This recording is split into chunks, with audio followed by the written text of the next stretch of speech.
Some of our most impactful plays go far beyond the court or field.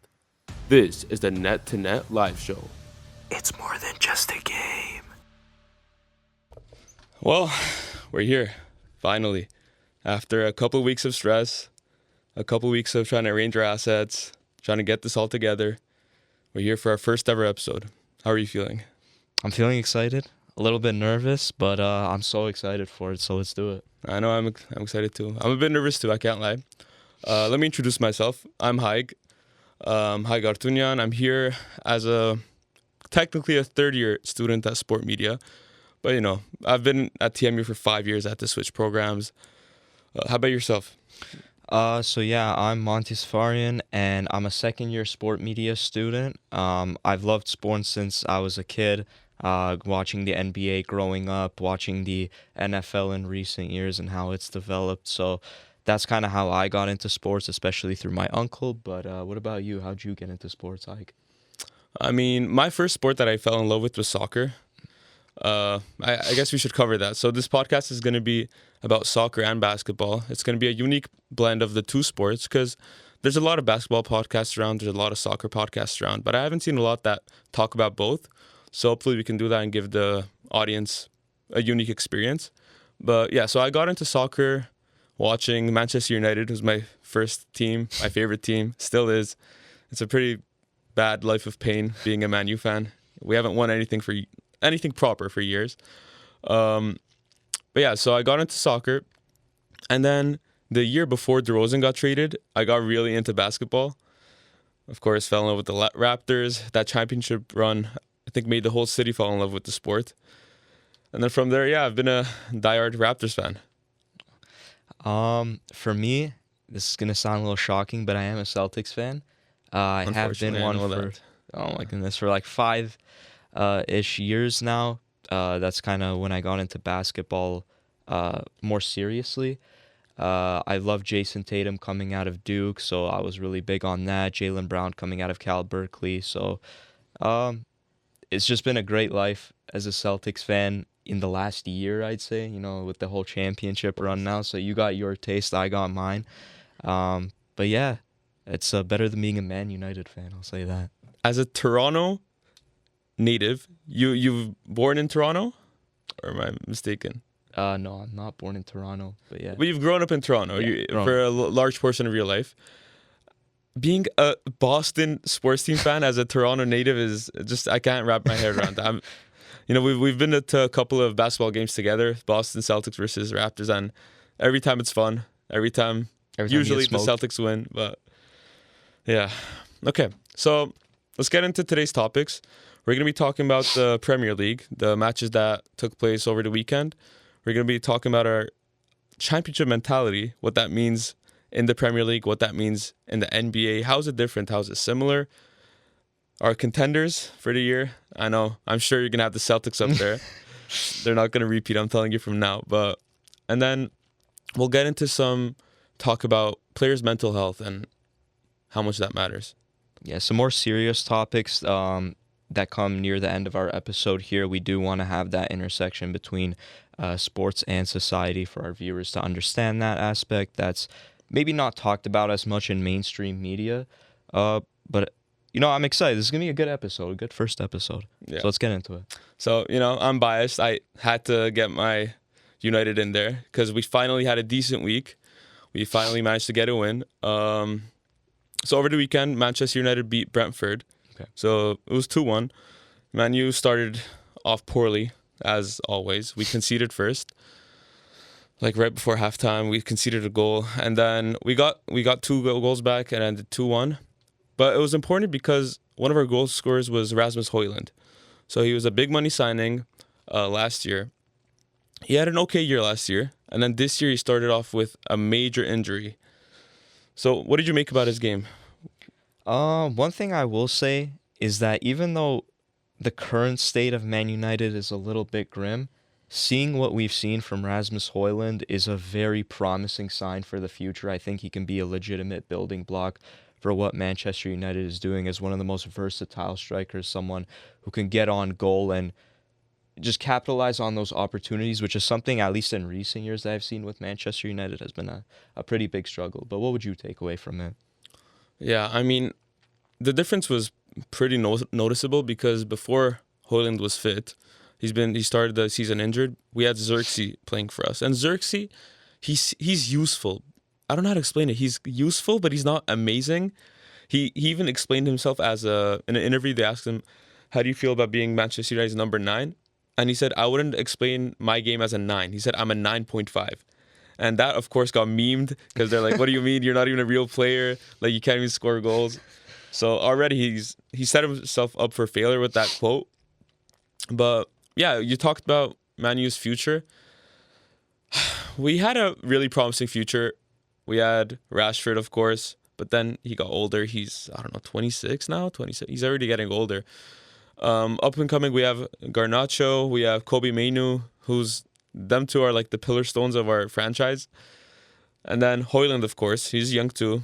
If he can keep scoring, if he can keep contributing to Manchester United wins, then maybe we'll be able to get somewhere.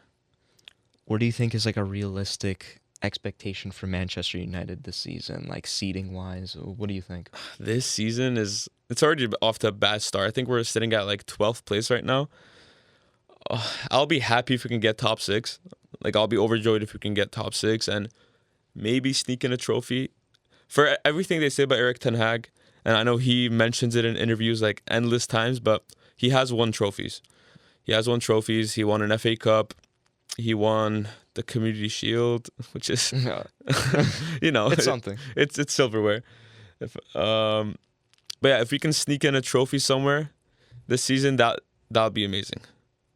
But I was actually kind of hoping Man U wouldn't win this game when I was watching it, because there were reports that if Manchester United were to lose this game, then Erik ten Hag could be sacked. And I was thinking maybe that'll be good for the club, maybe a new start, but not to prey on anyone's downfall, but we'll see where it goes from here. We'll see.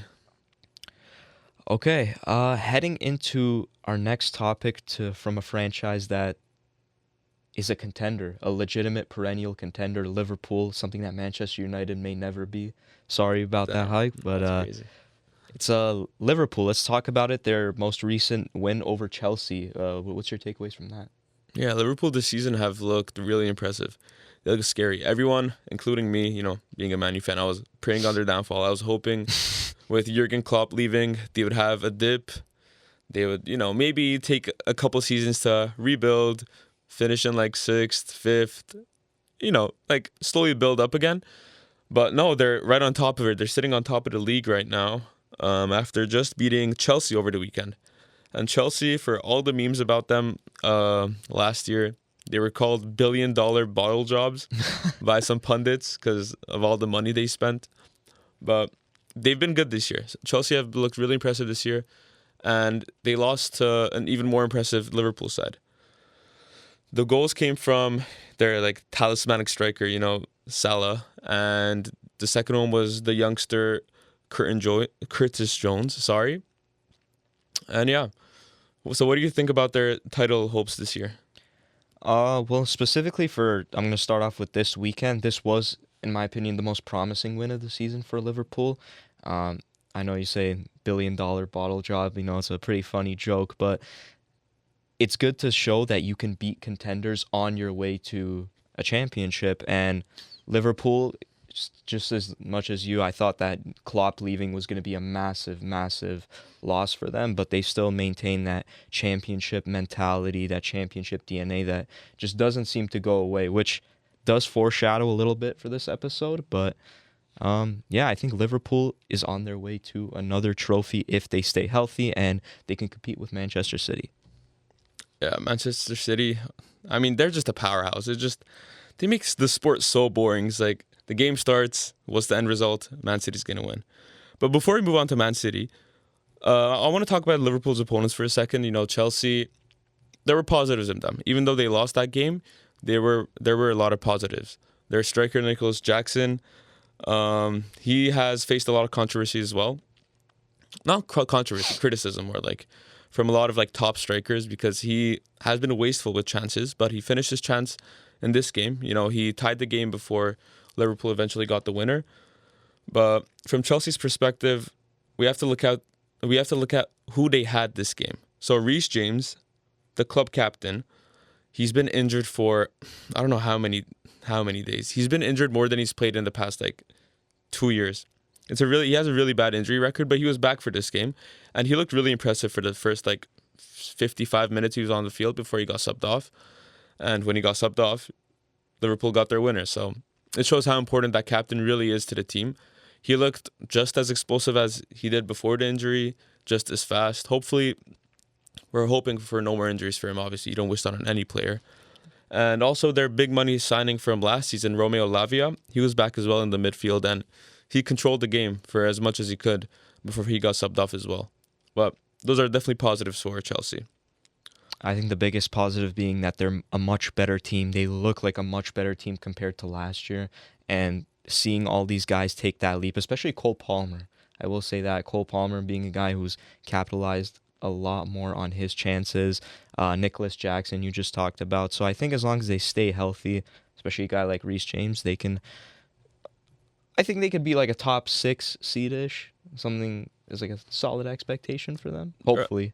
See, there's a lot of teams that look good and we're like, they could be a top 6. There's like 8 teams who could be top 6. So eventually 2 are going to have to fall out. And Palmer has been exceptional this season. He wasn't good in this game, I will say. He did have a disappointing game against Liverpool, but it happens. You have some dips in form. Speaking of Liverpool being championship contenders, let's, a bit of connective tissue there. Shout out to Dan Berlin. He really hammered that into my head last semester. Connective tissue. Let's talk about Man City and the champions from last year. What do you think about them? I mean, even as someone that doesn't watch soccer as much, what I do know for sure is just Man City keeps winning. I mean, they invest so much capital, and I think that's something you have to do nowadays is you have to be willing to spend. And I know that kind of sounds like a pun in itself, but Manchester City has spent big, and they've won big as a result. But Pep Guardiola, the head coach for Manchester City, one thing that he's talked about is the championship mentality, the championship culture. How much do you really believe that on the perspective of Manchester City? He thinks that it's not just all about the money. And I think he's right, because when you look at the facts, they have like 114 financial fair play breaches. They might get some crazy punishment, hopefully. As a Man U fan, I'm hoping for that. But it's not just about the spending, because if you look at it, Chelsea have spent just as much, Man U have spent just as much, if not more. And where's our success? The championship DNA is just something that can't be taught. You just have to have it in you. And Man City do have it in them. And Guardiola recently argued that it's not just about the money. When you look at other leagues, when you look at Girona's success in La Liga last season, when you look at Leicester City's Premier League win from a few years ago, they didn't have any financial investment. They had that winning DNA, that winning mentality, and that shows. I mean, I'm looking at the stats here. Man City have won 7 Premier League titles. This one, if they win this season, it'll be their 4th in a row. Oh my! They're on an insane streak. Let someone else win it, please. They won a Champions League in that time, 2 FA Cups, 6 League Cups. It's been a really successful stint for them. There's talks of Guardiola leaving at the end of the season. That could be interesting to see where they go from there, because this Manchester City success came with him. It really started with him, and it'll be interesting to see if it ends with him. Is that from retirement? Do you know the reasoning behind it? So he was linked with the England job, the England international managerial job, but they gave that job to Thomas Tuchel, the former Chelsea manager. So we'll have to see where he goes from here. Maybe he stays another year at City. Maybe he goes to another club. Maybe he takes a year off. I don't know. I don't know where his head's at, but I don't think he'll be retiring from the sport, no. Speaking of Guardiola, I don't know if you saw last season, Guardiola and Joe Mazzulla had a lot of link-ups. Guardiola came to a couple of basketball games, I don't know if he's coached the Celtics with anything. I don't know if he helped, but that winning mentality, it seems like it transferred over, and the Celtics did win the chip. So, see what I did there, connecting the two sports. So now let's talk about the championship mentality of the Celtics. You take this part because I'm sure you have a lot to say about your team winning the chip finally. I'll try to keep it as brief as I can, even though I know I could probably yap about it for God knows how long. But that's an interesting point that you brought up about Guardiola and Mazzulla working together. The one interesting thing about Joe Mazzulla is just he's willing to learn if it's right. Like, he knows how to connect with other sports. He did it with Gerard Mayo on the Patriots from the NFL, and obviously Guardiola from Manchester City for soccer. One thing that Guardiola actually helped the Celtics with is their transition offense and their ability to get to their spacing more effectively and moving off the ball, which is something that's so important in soccer, but just as important in basketball. So that, on top of the fact, like you mentioned, the championship culture, the Celtics have just needed something in them, especially in the past few years where they just kept knocking at the doorstep of, the Eastern Conference Finals and that one finals appearance in 22, just so close, but not being able to get over the hump. And I think what the Celtics have built with Brad Stevens, the general manager, and Joe Mazzulla is a true identity, a team that really buys into the vision of a two-way, being able to shoot the three very effectively and at a high rate. They're playing defense at an all-time rate. It's absolutely incredible. And we talked about spending big with Manchester City. The Celtics have a luxury tax bill so high that they have to sell the team in 4 years under current ownership with Wyc Grousbeck. But being able to make splash moves like getting Drew Holiday and getting Kristaps Porzingis and spending these big money contracts on guys like Brown and Tatum, it's just a way to keep a championship foundation and adding without subtracting. That's something that I think every championship team needs to follow, that formula. So what do you think was different from the 22 finals and then this finals? What was the missing piece that finals you lost, this finals you won? I think it comes with a lot of different factors. I'll start off by just saying Tatum didn't suck. Okay, I think that's just... arguable. Okay, from shooting perspective, I won't say too much, but he's been able to contribute a lot more all around. I think that's one thing that's been incredible is his development as a two-way player and being able to contribute in other ways when his shooting numbers are off. So he's become a much more efficient playmaker. He's crashing on the glass, meaning that he's getting a lot more rebounds. He's buying into the defensive side of the ball a lot more. So that, but also it's just the mentality, I think, right? Bringing in a champion like Drew Holiday and bringing in a lot of veteran guys on the staff to help with the discipline. Charles Lee, Sam Cassell. Charles Lee just got hired as a head coach, and Sam Cassell, I think, has been the best assistant for a few years now. But just a lot of aspects that add to the discipline, but also the evolution of your own talent combined to the Celtics finally being able to get over the hump this year. And I think it was incredible to see. I'm going to ask you a question here. Who do you think is the best player on the Celtics? Is it Tatum? Oh my goodness. I hate having this debate because, I love Tatum. I love Brown equally. But I think Tatum is the more complete player, but Brown is more consistent, if that makes sense. Like, I think at their best, it's Jason Tatum, right? I mean, 3 straight first-team All-NBAs. And he's just evolved so much as a player where he's able to contribute on every level. And the Brown has evolved too, right? Like, he was taking on the challenge of guarding teams number 1 this season. But I think I'm going to say Tatum, but Tatum definitely needs to step up the consistency more, whereas Brown is, he's a consistent, like, 20-point per game guy. Yeah, Tatum can have his off nights. Yeah, I mean, I think I'll definitely have to agree with you. Tatum is the better player. I'm a massive Celtics hater, so I'm never going to give them the credit they probably deserve. Of course. But, Brown did win the Finals MVP, so that is one thing that he'll always have. And I'm wondering if we'll see the same hunger from the Celtics this year. And one thing that might have actually benefited the Celtics was Tatum not getting those individual accolades like the MVP and the Finals MVP. I feel like he'll be driven to prove himself, especially after the Team USA thing over the summer, which... Yeah. I'm sure you have your thoughts about that, about him not playing, about Steve Kerr maybe not being the best suited coach for that team. Um, I think when we're talking about the Celtics and being able to maintain that championship DNA, remember what I said about adding without subtracting? I think this summer was just adding fuel to the fire for the Celtics. You just mentioned, right? Tatum, he got multiple DNPs from Steve Kerr, meaning that he wasn't able to play in a few of the games to represent his country. But what about Jaylen Brown, for example? He got completely snubbed from Team USA, in my opinion. It's almost unheard of that a finals MVP doesn't get called up for the roster, especially after what happened with Kawhi Leonard. And then Joe Mazzulla, he wasn't even in consideration for Coach of the Year somehow. And it's just so much. You feel like they've been disrespected. They've been disrespected. I think it's just so crazy to me that they're adding fuel to a championship fire. But I have a question for you. You mentioned Brown winning finals MVP. Do you truly believe that he deserved it? I have my thought on that, but I want to hear yours first. I do believe that he deserved it. I'll be honest, I did miss a couple of the finals games, but the games I did see, he was leading the scoring. And I know scoring isn't everything, but at the end of the day, points are what gets you wins. And he got those. Do you think it should have went to Tatum?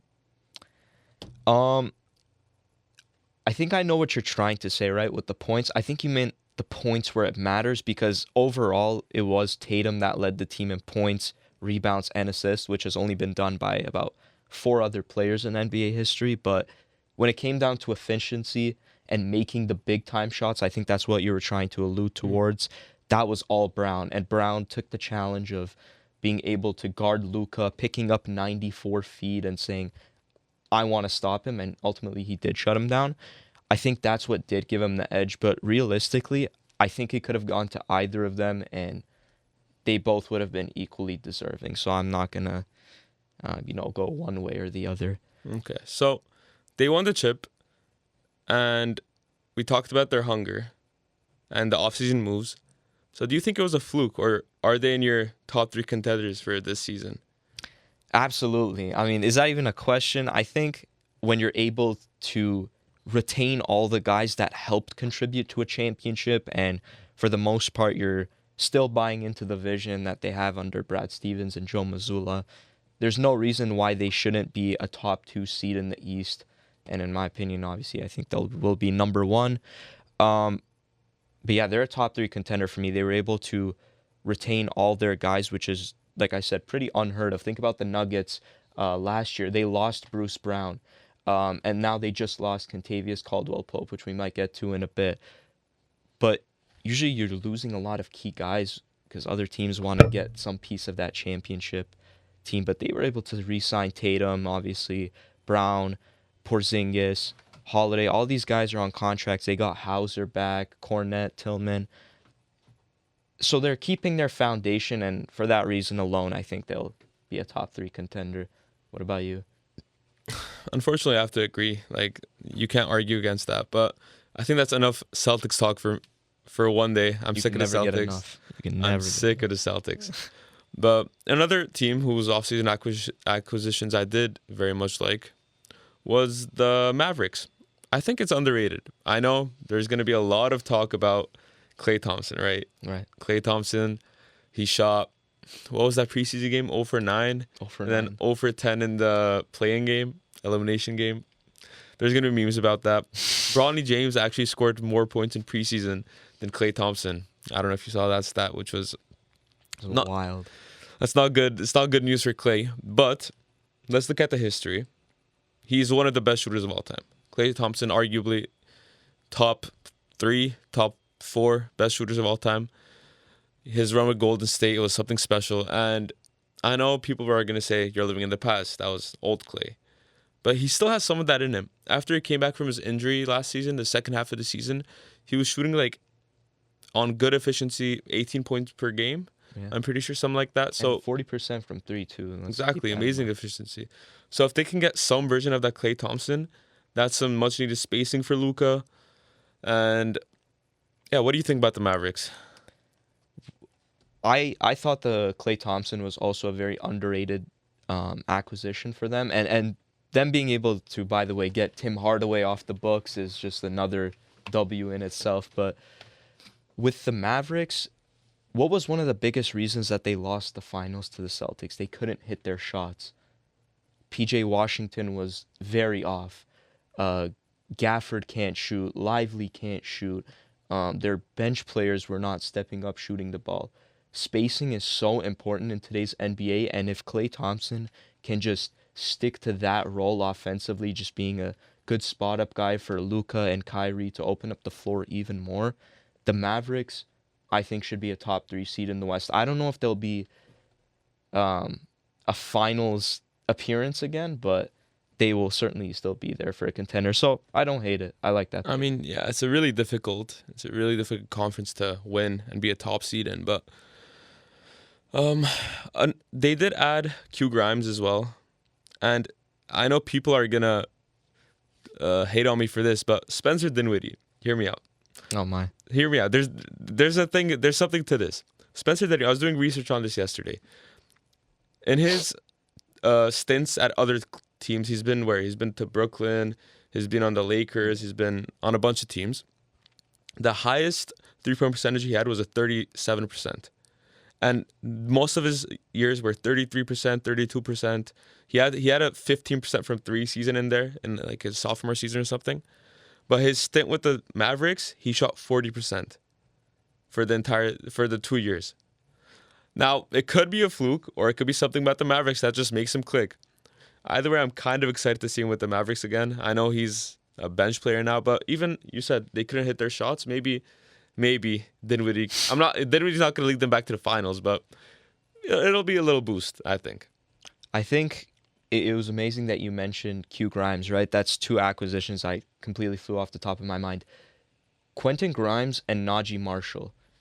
One of the first things that the Mavericks suffered in the offseason was the loss of Derrick Jones Jr., a true two-way guy that was a 3-and-D specialist, right? He was always guarding the team's number 1, and he was doing a pretty good job hitting his shots, especially in that series against OKC and the Timberwolves. But to replace his talents with another 3-and-D specialist like Najee Marshall, who they got from the Pelicans, and Quentin Grimes, you need a lot of those nowadays. You need the offensive firepower, but you need the defensive firepower. So the fact that they were able to balance that through other acquisitions, I think, was amazing. And obviously just another year of settling the new guys into the system, Gafford, Washington, and another year 2 jump from Derek Lively. It's just, I think they'll be there as a top 3 seed in the West. Okay. All right, so maybe not a contender, but a really good team they will be. What do you think? Who's your other contender for this year? The Oklahoma City Thunder. I agree. I mean, they were the 1 seed in the West last year, but what's so incredible about their offseason is that usually, again, I talked about this with the Celtics, whenever you're a 1 seed, you're a perennial contender, you're usually making moves across the margins, right? You're just kind of filling in the roster spots, those role players. The fact that they were able to get such big-time acquisitions like Alex Caruso and Isaiah Hartenstein is just ridiculous. Some of the best role players. Yeah. I mean, talk about them for a little bit, right? What do you think Alex Caruso is going to bring to the team, especially because he was swapped for Josh Giddey?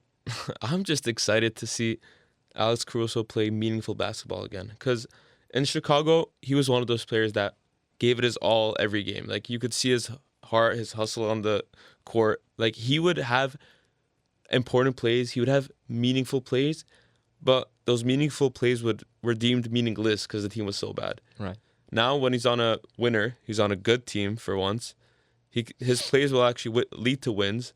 And that can help OKC maybe be a couple seeds above the rest of them. I don't know if they'll be able to hit that 1 seed again, but I think they will. They're my favorite for the 1 seed. And Isaiah Hartenstein, too, he had a great season with the Knicks. I'm sure the Knicks were devastated they couldn't keep him. That's a big loss for the Knicks. But we'll get onto the Knicks in a while, in a sec. And, they lost a couple players. They lost Josh Giddey. And for all the memes about Josh Giddey, he is an impactful player. Like, he fills up the stat sheet. He gets his rebounds. He gets his assists. He can get you a triple-double. he can't shoot. His 3-point percentage was not good. That's why you saw him not close out a lot of games last season. So it'll be different to see how the fit with Alex Caruso is. Yeah, with OKC, just Alex Caruso, again, I know I've used this word a few times, but he is truly a 3-and-D specialist, right? He shot 40% from 3 last year, and he was a first-team All-NBA defender. That's just kind of what OKC is trying to build now, a bunch of two-way guys and, filling out the wing spot, filling out the guard spot, and getting a true center, too, like Isaiah Hartenstein, who is a coach's dream from a big man, right? He's always fighting on the glass, one of the best offensive rebounders in the game, defensive rebounders, a great rim presence on defense, and also has that frame. The whole reason I think they got Isaiah Hartenstein is because Chet Holmgren, his frame doesn't fit that 5 role, right? He's a little outmatched when it comes to guys like Jokic and Gobert and all these big guys that are taking advantage of his slimmer frame. But Isaiah Hartenstein, it won't be as easy to move him. So, again, OKC, they didn't move across the margins. They moved across the world with the moves that they made this offseason. And for that reason, I agree with you. I think they will be the 1 seed in the West this year. Just one last thing about OKC. I think it's not their moves that are going to make them the 1 seed. It's the fact that all their amazing players were so young, they can only get better. Oh, my, yeah. You know what I mean? Like Shea, Jalen Williams, he's going to be a MIP candidate this year. It's incredible how young they are. Usually you see teams that are this established, it's usually players in their late 20s, early 30s, they're just hitting their prime. These players have, some of them, 10 years of prime left. So it's crazy to think about how good they can really be. And you know what the scariest part is? The fact that they can still get insanely better if they wanted to. They still have a treasure trove of draft assets to work with. I mean, what is it, like 15 plus first-round picks that they have, and they didn't even need to spend one to get a guy like Alex Caruso. It's a masterful front office that they have under Sam Presti, and it's just scary to think, like you said, they're homegrown guys evolving, Shea, J-Dub, those guys. But the fact that they can just invest in bigger talent if they wanted to. It's just such a hard decision to make because you have these amazing players, so you can't really draft anyone because whoever you draft is not going to get any playing time. Yeah. But also you don't want to trade away this guy to get someone who's better on paper but might not fit as well. You just want to let this ride out. So they have some decisions to make coming up for sure. Okay, let's move on to one of my teams I'm sure you'll have something to say about, the Bucks. Oh, my. Okay. This is more optimism than it is actual. I think they'll win the chip. But Giannis was my first pick on my fantasy team, so I didn't need him to do well. So I'm expecting a really good season from Giannis. He was really good last season, averaged over 30 points a game. Incredible. He's going to get you amazing rebounding numbers. Brick Lopez, we've been waiting for him to decline for the past 5 years, it feels like, but he's been consistent. He's been, Splash Mountain. He spaces the floor for Giannis. And Dame will hopefully have a bounce-back season. Yeah. I think a lot of people forget about how amazing Dame was in Portland. It used to be top 2 point guards in the league, Steph Curry, Dame. No other conversation. Now, there's Shea, there's Luka. People have stepped up.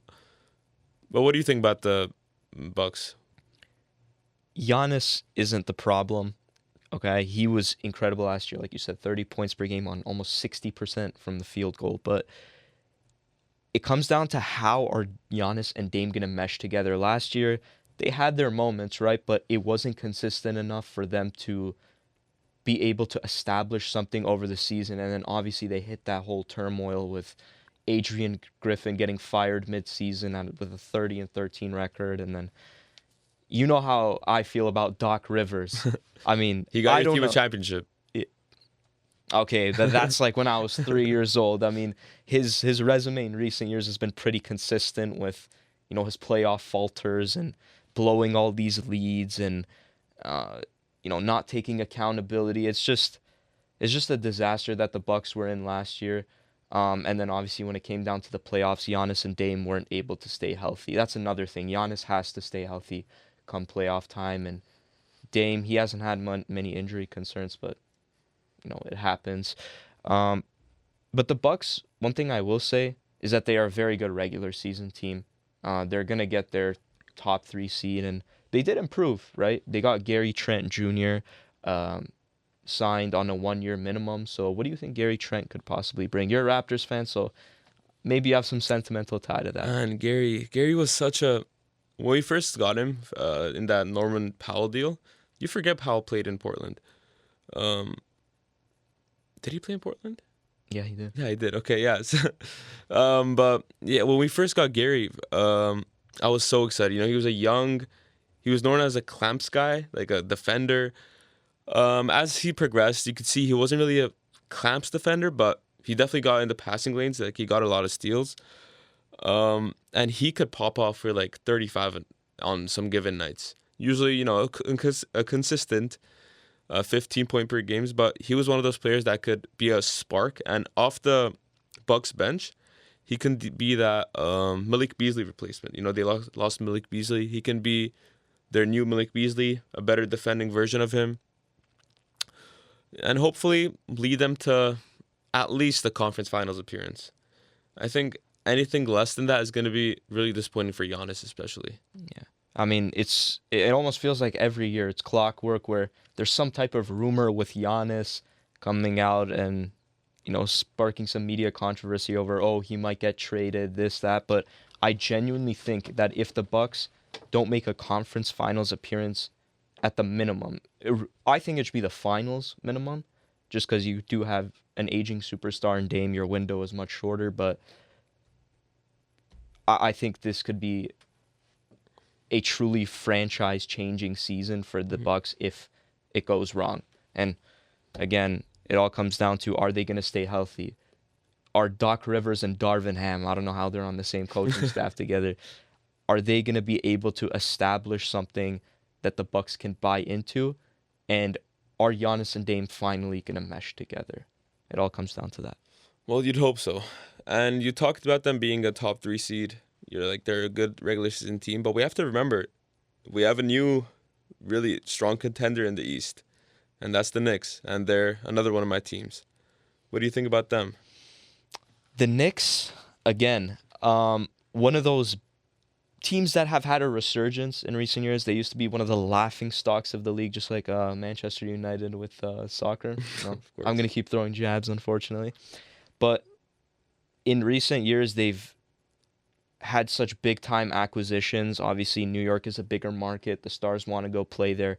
What we've seen from Jalen Brunson, a guy who was just a second fiddle to Luka, rising to superstardom, genuine superstardom. And last year, they were a 2 seed and were like the darlings of the NBA almost.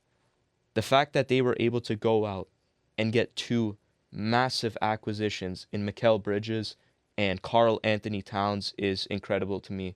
Leon Rose, one of the best general managers, and they were able to get Brunson on a ridiculous bargain contract, right? He left over $100 million on the table. The Knicks are a serious championship contender, and I agree with you on that. But I want to ask you, what do you think both Bridges and Karl Anthony Towns are going to bring to the Knicks? Well, let's talk about the cat trade for a second. Completely out of left field, by the way. So unexpected. And the biggest thing we have to remember is they got him for Dante was a good piece for the Knicks, obviously. He had an amazing shooting season. But Julius Randle, sorry, his name just slipped my mind. Randle didn't play for the Knicks in the playoffs, right? Yeah, he was hurt. He had that shoulder injury that he suffered. Exactly. And he didn't play for the Knicks in the playoffs, and they had so much success without him. And now it's basically you remove Dante, Julius already wasn't there, and you add Cat. And Cat is just one of the best shooting bigs we've ever seen. You know, it's honestly him and Dirk. I can't think of anyone else who would be up there for that title. And he just brings so much to the team. His rebounding, his shooting, his winning mentality has been questioned while he was in Minnesota. Hopefully he can buy into the Knicks culture. He can lock down defensively. Hopefully he was better defensively, but he did have one of the best defenders of our generation beside him, Rudy Gobert. Right. As much as people want to meme him, he is genuinely phenomenal. And then we talk about Mikal. Did you see his shooting?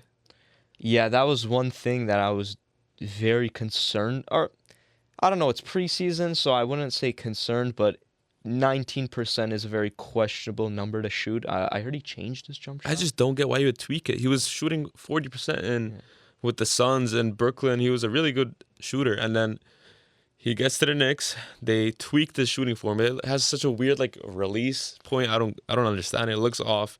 It was off, and hopefully he'll either fix that or just revert to what he was doing before, because that was working good enough. It got him to the finals with the Suns. So, but he's definitely gonna impact the. He's one of those players that even if his shot's not falling, he's gonna defend. He's gonna hustle out there on the court, and just that dynamism with Brunson, Cat, OG, lockdown defender. It's gonna be a really fun team to watch. Yeah, I just want to touch a little bit more on the Bridges and Cat. Like you said, Bridges, an all-world defender, but he's got to figure out that shooting. That's non-negotiable in today's NBA. But him and Anunoby together is a scary defensive duo on the perimeter, and I think they're stocking up on that because they realize that the East is stacking up on the wings, right? Paul George is coming to Philly. You have Tatum and Brown down in Boston. They have the right mentality towards building a championship team, right? You want 3-and-D guys, and you want a good culture in general, which they have under Tom Thibodeau. And with Karl Anthony Towns, again, there was no rumors about it. No one had speculated anything, but it was a move that had to be made for Minnesota, not from the fact that they wanted to get rid of Cat, who at that point was their longest tenured player, right? But it was a financial thing, right? With the new CBA rules, they had to squeeze out Cat's contract. They couldn't do it with Gobert because you traded heaven and earth for him, and you're not going to do it with Ant. But Cat's going to provide good spacing. He's improved as a defender, but I want to see how that's going to be at the 5, right? Because like you said, he was a little shadowed by Gobert. And it was insurance for Mitchell Robinson. That's another thing for the Knicks. Yeah. I mean, their center issues are... He's out till, I think, the December, they're saying? Yeah, something like that. And obviously you lost Hartenstein, who was one of the best pure centers in the NBA. But, yeah, I agree with you. I think the Knicks are well on their way to being a top 3 seed in the East again. I think they'll be up there with the Bostons, the Phillies, the Milwaukees. Yeah, Philly's a team we didn't really touch on, but they're going to have a good season too. And just on OG, it irritates me so much because here, being a Raptors fan, I know how good he was. I know how impactful he was. And, Toronto's like all the way up in the north. No one really cared. But now that he's on a big mark, he's on the Knicks, they're like, oh, he's the defensive player of the year.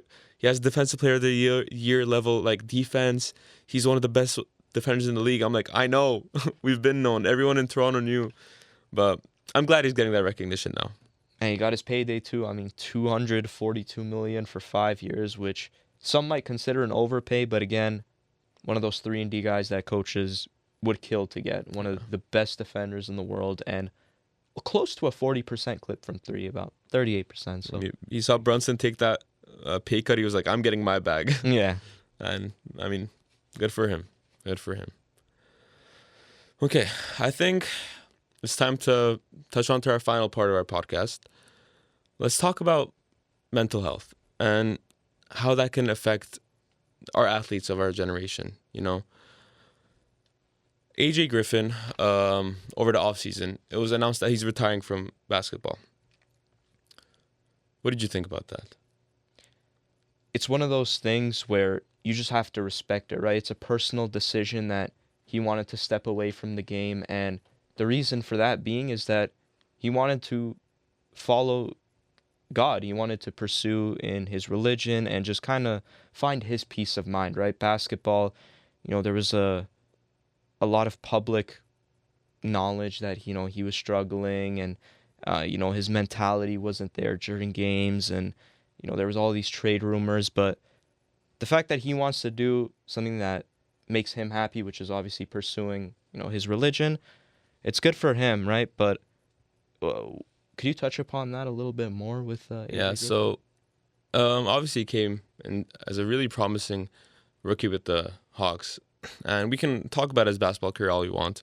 Oh, he was promising. Oh, he had potential. But at the end of the day, if it wasn't what he felt like his purpose was, there's no point in pursuing something that's not going to give you purpose, that's not going to make you happy, because that's going to lead you to a path where you're not happy in life.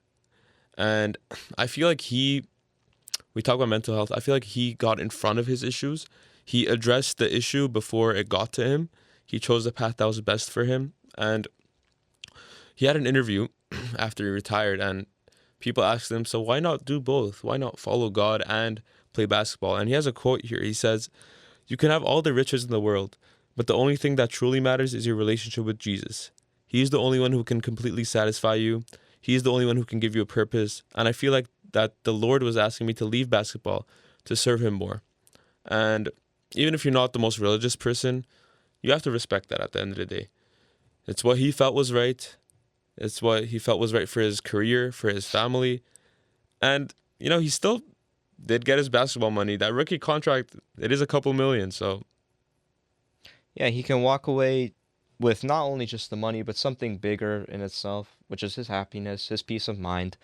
And again, he was one of the more promising young talents in the NBA, so it is sad to see, but we should all be happy for him that he decided to do what he did, and he didn't suppress it. That's one of the big things that you just mentioned, which is leading into our next topic, which was Kevin Love. Could you just touch upon that a little bit more and what his reasoning was? Yeah, so we saw, as I said, AJ Griffin got in front of the problem. He addressed it before it got to him. Kevin Love had an instance in 2018 where the pressure, the basketball, the everything, it just overwhelmed him. So he's talked about this many times on podcasts, on interviews. He was on the Cavs at the time, and they had really big expectations. They were supposed to be this amazing team. They got off to rough starts, so they had a 4-5 start to the season. And on that 12th game of the season, he had a panic attack. So in the middle of the game, he recalls starting off the game poorly. Like, he made one basket, had 2 rebounds by halftime. He wasn't feeling like himself. Eventually, Ty Lue noticed. Ty Lue approached him. He asked if everything was okay. Love said, I just need a minute. He ran to the locker rooms and he passed out on the floor. And after that, he woke up wondering, what happened? What happened to me? A few days passed, but his main fear was people finding out.